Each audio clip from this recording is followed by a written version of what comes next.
আউযুবিল্লাহি মিনাশ শাইতানির রাজিম। আসসালামু আলাইকুম ওয়া রাহমাতুল্লাহ। মুফাসসিল ইসলামের তওবার দরজা কি বন্ধ হয়ে গেছে? এই প্রশ্নটি অনেকেই করেছেন আমার কাছে। কোরআনে 4 নম্বর সূরা আন-নিসা এর 17 এবং 18 এই আয়াত দুটিতে আল্লাহ বলে দিয়েছেন,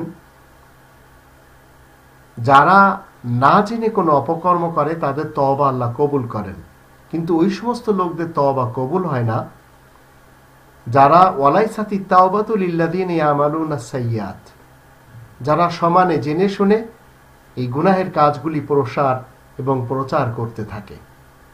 তো মন গড়া ভ্রান্ত এবং জাল জয়ীফ আর মিথ্যা হাদিস এবং মিথ্যা ইতিহাস এবং ফলসফা নিয়ে কোরআনের আয়াতের সাথে ব্যঙ্গ বিদ্রুপ করে এই মুফাসসিল সাহেব।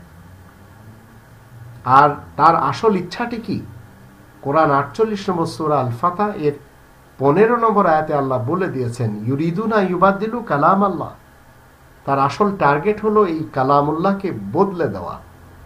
তো এই লোকটি জেনে শুনে করে জাকির নায়েকের মতো। কোরআন প্রচারের নামে যত সব বাইবেলের উক্তি, গীতার উক্তি, ত্রিপিটকের উক্তি এবং মানব রচিত গ্রন্থের উক্তি সব একসাথে মিক্সচার করে পেশ করে।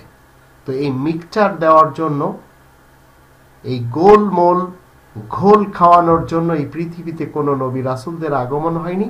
প্রত্যেকটা নবী এবং রাসূল এই আল কিতাব মতে মানুষের সমস্যার সমাধান দিয়ে গেছেন। তা আজ মুফাসসিল সাহেবের তওবার দরজা নিজেই তিনি বন্ধ করে ফেলেছেন। সেই হেতু এখন কোরআনের উপরে তিনি কামান দাগছেন আর মনে করছেন তার গুলি হয়তো লেগে যাচ্ছে, কিন্তু নিজের সর্বনাশ তিনি নিজেই ডেকে এনেছেন।